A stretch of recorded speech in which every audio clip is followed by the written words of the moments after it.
Assalomu alaykum. Ushbu video darsligimizda sizlarga Dimet tizimida yo'llanmasi tasdiqlangan bemorni kerakli bo'limga joylashtirishni ko'rsatib tushuntirib beraman. Demak, Dimet tizimidan shifokor moduliga kirganimizdan so'ng panellar ro'yxatidan kasalxonaga qabul qilish paneli ustiga bosamiz. Va bu yerda bir nechta bo'limlar mavjud bo'lib, bular yo'llanmalar jarayonda tugallangan va bekor qilingan bo'limlari. Yo'llanmalar bo'limi ustiga bosamiz va bu yerda ko'rib turganingizdek yo'llanmasi yaratilgan bemorlar ro'yxati ko'rinib turadi.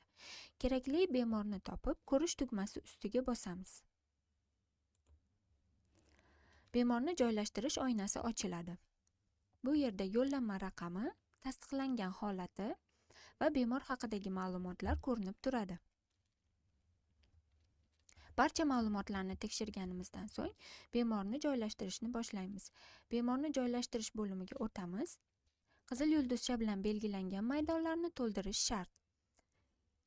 Bemor kelgan bo'limni ko'rib, kerakli bo'limni tanlaymiz. Xonani tanlaymiz. Davolovchi shifokorni tanlaymiz. Narxlar ro'yxati toifasini tanlaymiz. Boshlanish sanasini va tugatilish sanasini ham tanlaymiz. Shundan so'ng bemorni joylashtirish tugmasi ustiga bosamiz.